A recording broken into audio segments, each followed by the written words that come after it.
Dicen que Pablo Escobar podía comprar voluntades, doblar gobiernos y apagar vidas con una sola orden. Pero lo que muy pocos saben, y casi nadie se atreve a contar, es que hubo un hombre capaz de humillar al capo más temido del mundo. Un hombre que no solo lo desobedeció, sino que lo enfrentó en su propio territorio. Una historia tan desconocida que, cuando escuches el final, entenderás por qué el propio Escobar intentó borrarla de la memoria del cartel.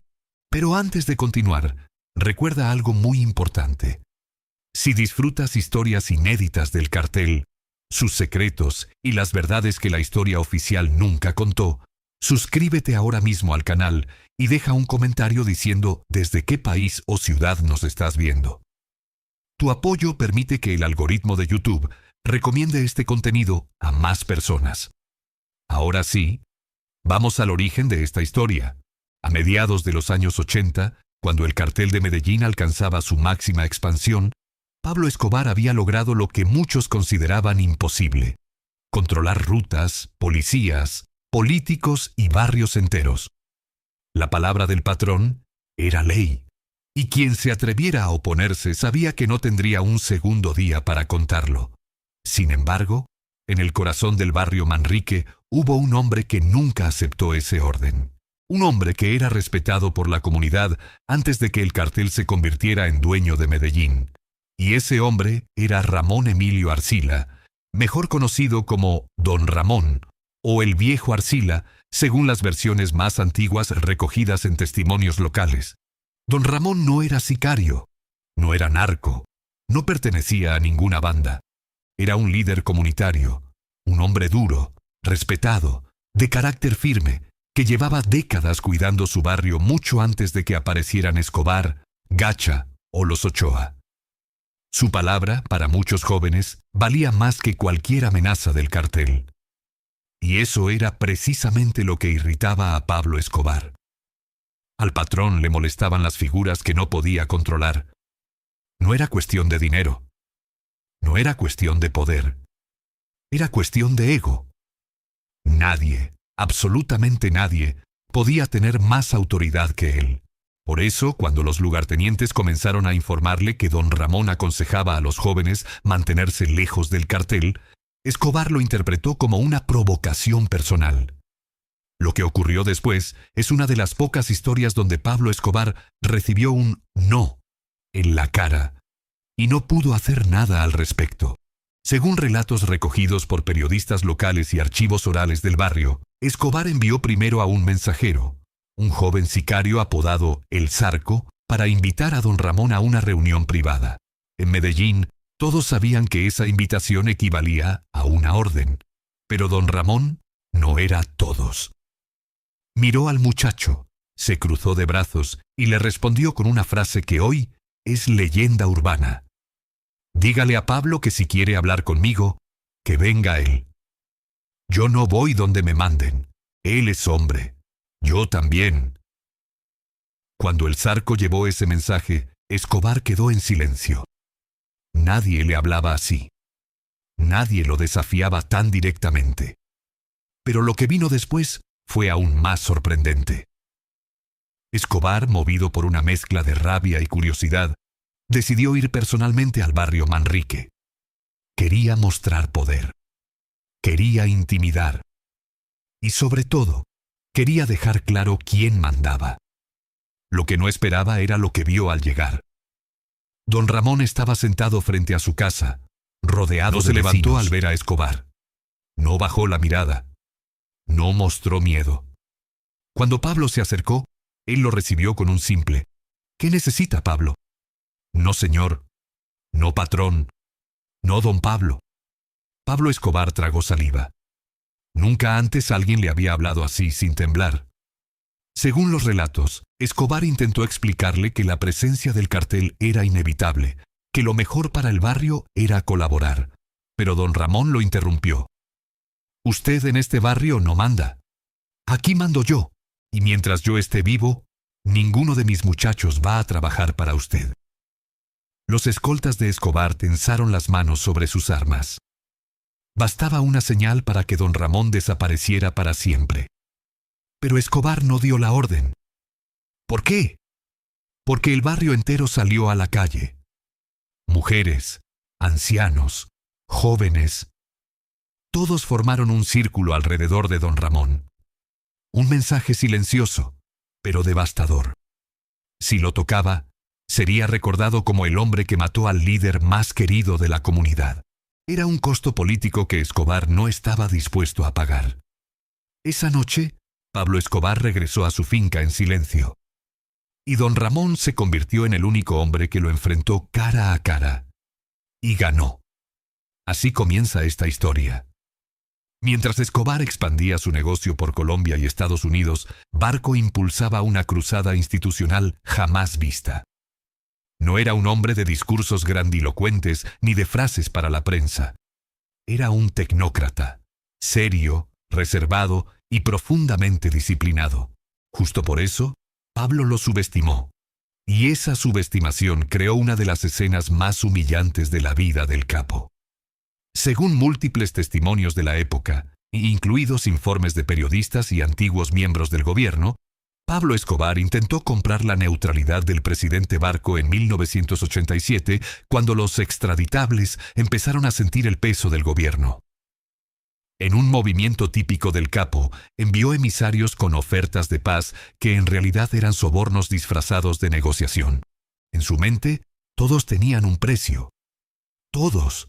Pero Barco no solo rechazó negociar, lo hizo de una forma que quedó grabada en la historia. Cuando el presidente fue informado de la propuesta de Escobar, su reacción fue seca y contundente. ¿Negociar con quién? ¿Con un asesino? Y acto seguido ordenó expulsar del despacho a quienes habían llevado el mensaje, recordándoles que hablar con criminales era un delito nacional. Para Barco, Escobar no era un enemigo político. No era un rebelde ni un guerrillero con agenda. Escobar era simplemente un delincuente. Y por eso debía ser tratado como tal. Esta visión fría y racional fue una bofetada al ego del capo. Años más tarde, uno de los periodistas que cubrió el episodio, Darío Arizmendi, contó que Escobar estalló en furia cuando supo que Barco lo había llamado asesino delante de la cúpula del gobierno. Para un hombre acostumbrado a ser tratado como un Robin Hood, un patrón e incluso un benefactor, aquel gesto fue una humillación impensable. Pero la mayor humillación estaba por venir. Barco, firme en su visión estatal, ordenó intensificar las operaciones contra el cartel de Medellín. No solo la policía, también el DAS, el ejército, los jueces y la diplomacia internacional. Fue el primer presidente colombiano que logró unir a todas las ramas del Estado contra un solo objetivo: acorralar a Escobar. En respuesta, Escobar dio un paso desesperado. Envió una carta al gobierno pidiendo que al menos escucharan sus condiciones para un posible acuerdo. La carta, según los archivos de la época, llegó al despacho presidencial y Barco la miró, pero jamás la respondió. Ignorar a Pablo Escobar. Para muchos, este fue el mayor insulto de todos. En el bajo mundo, ignorar a alguien es peor que insultarlo. Peor que enfrentarlo. Es hacerlo sentir irrelevante. Y durante meses, Escobar, el hombre más temido de Colombia, quedó hablando solo. Los análisis de historiadores coinciden. Barco sabía que responderle significaba reconocerlo como interlocutor. Y reconocerlo era elevarlo. Así que optó por el golpe más doloroso para el ego del capo: el silencio absoluto. Ese silencio enfureció a Escobar más que cualquier operativo militar. Era como si el hombre que había aterrorizado al país entero no existiera para la Casa de Nariño. Y cuando un hombre como Escobar siente que su poder simbólico está amenazado, se vuelve más peligroso que nunca.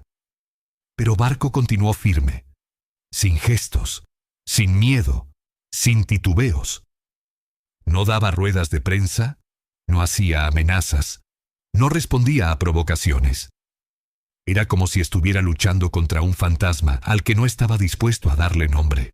Ese estilo, tan distinto al de los presidentes de la época, creó algo inesperado: una derrota psicológica para Escobar. Porque el capo sabía que no podía comprarlo, no podía intimidarlo, no podía manipularlo, y lo más importante, no podía hacerlo reaccionar. Mientras tanto, el bloque de búsqueda se fortalecía. Los operativos se multiplicaban, los extraditables perdían terreno y la presión internacional aumentaba.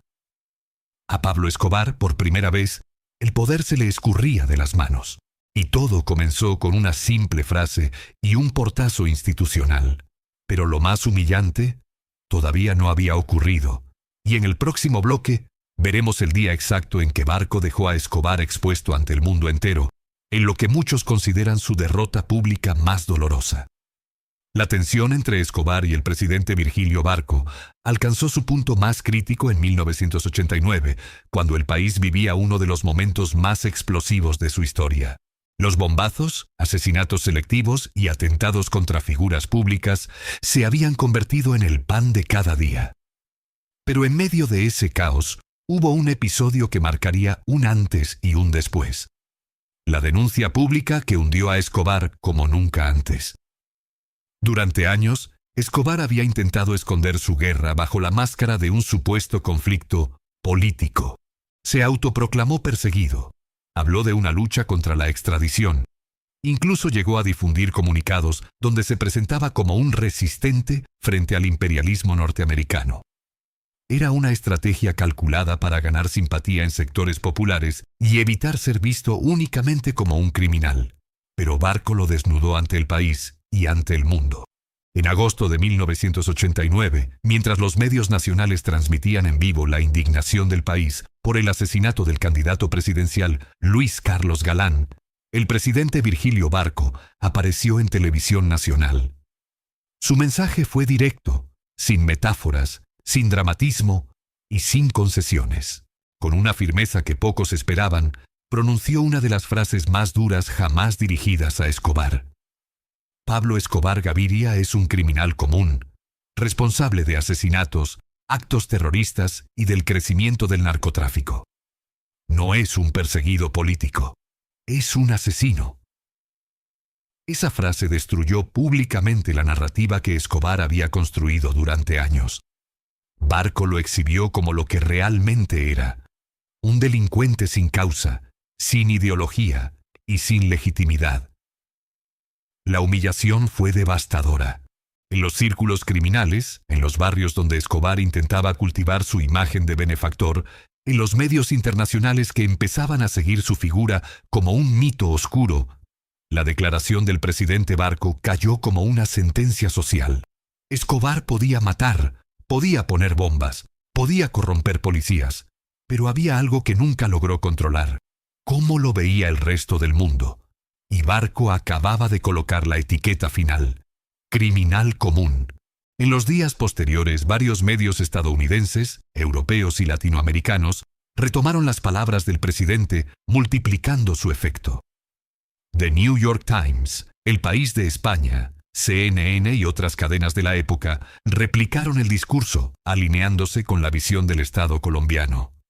De pronto, Escobar ya no era el capo legendario que algunos querían romantizar. Era un terrorista internacional. Dentro del cartel, esto causó irritación y vergüenza. Pablo Escobar, un hombre obsesionado con el control de su imagen, no podía permitir tal golpe a su orgullo. Por eso reaccionó de la forma que mejor conocía: con violencia. Ordenó atentados, presionó a jueces, envió mensajes amenazantes. Pero nada funcionaba. El presidente Barco no contestaba, no se inmutaba, no retrocedía, y fue entonces cuando Escobar cometió uno de los errores más grandes de su vida.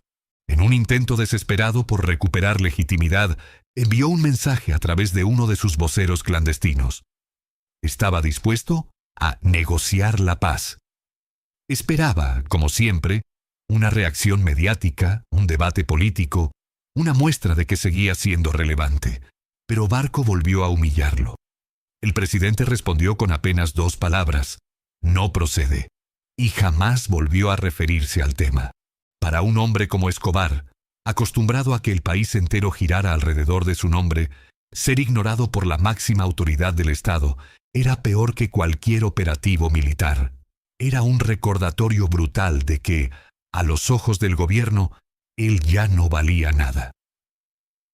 El silencio institucional fue su peor derrota psicológica. Mientras tanto, la presión internacional aumentó. La DEA, la CIA, agencias europeas y fuerzas colombianas intensificaron operaciones conjuntas. La guerra contra Escobar alcanzó una escala inédita. Y todo ese movimiento había empezado con un gesto que, en apariencia, era simple. Un presidente negándose a tratar a un narco como igual. Pero la humillación más profunda todavía estaba por revelarse. Tras el discurso que dejó a Pablo Escobar expuesto como un criminal común, el presidente Virgilio Barco tomó una decisión que transformaría para siempre la historia del narcotráfico. Destruir el mito del capo sin disparar una sola bala. Hasta ese momento los gobiernos anteriores habían enfrentado a Escobar con discursos débiles, operativos aislados y negociaciones fallidas. Pero Barco entendió algo que casi nadie veía con claridad. La mayor fortaleza de Escobar no era su ejército, sino la imagen de invencible que él mismo había construido. Y decidió derrumbarla desde su raíz. Mientras Escobar ordenaba coches bomba, amenazaba jueces y enviaba comunicados intimidantes, Barco trabajaba de forma silenciosa en una estrategia completamente distinta: deslegitimarlo públicamente. Sabía que para derrotar a un hombre que se alimentaba del miedo, la fama y el respeto criminal, no bastaba con la fuerza militar. Había que humillarlo, exponerlo y convertirlo en lo que realmente era: un hombre acorralado que luchaba por no perder el control. Uno de los golpes más dolorosos para Escobar fue la filtración de documentos y reportes de inteligencia que demostraban que él, el hombre más temido del país, estaba buscando en secreto su propia rendición. Se descubrió que había enviado emisarios para negociar garantías, beneficios y protección para su familia. Barco no solo rechazó esas propuestas, sino que permitió que se hicieran públicas. En los barrios de Medellín, donde Escobar mantenía una imagen de héroe, empezaron a circular versiones que lo mostraban como un hombre desesperado, dispuesto a salvarse a sí mismo antes que a los suyos. Muchos dentro del cartel lo vieron como una traición. Su aura de valentía comenzaba a resquebrajarse, pero lo que más lo enfureció fue la actitud del presidente. Barco se negó sistemáticamente a mencionarlo por su nombre. Mientras los noticieros hablaban del capo, mientras los periódicos llenaban sus portadas con explosiones y amenazas, el presidente mostraba una tranquilidad calculada. Respondía a todas las preguntas con el mismo tono indiferente, como si Escobar no fuera más que un criminal entre miles. Para un hombre obsesionado con el poder y la atención pública, ese silencio fue un golpe certero al ego. Personas cercanas a Escobar contaron años después que él gritaba de furia cada vez que escuchaba a Barco hablar sin pronunciar su nombre. Sentía que le estaban arrebatando la influencia que había construido durante años. Mientras Escobar buscaba cámaras, Barco lo ignoraba. Mientras Escobar enviaba mensajes, Barco respondía con silencio. Mientras el capo intentaba provocar al gobierno, el presidente actuaba como si no existiera. Ese contraste destruyó el aura de invencibilidad del narcotraficante ante la opinión pública.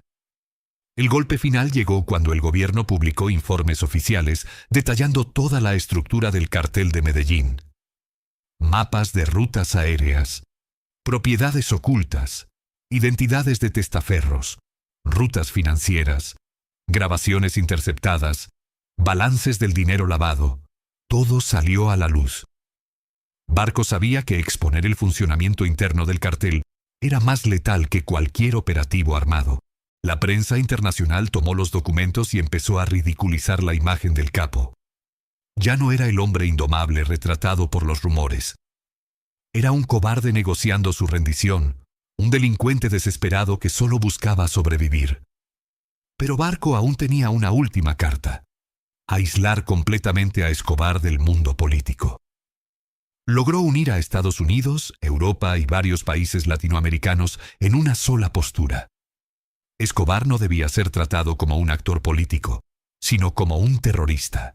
Con eso, el capo perdió cualquier posibilidad de diálogo, reconocimiento o manipulación. Su única salida sería la fuga.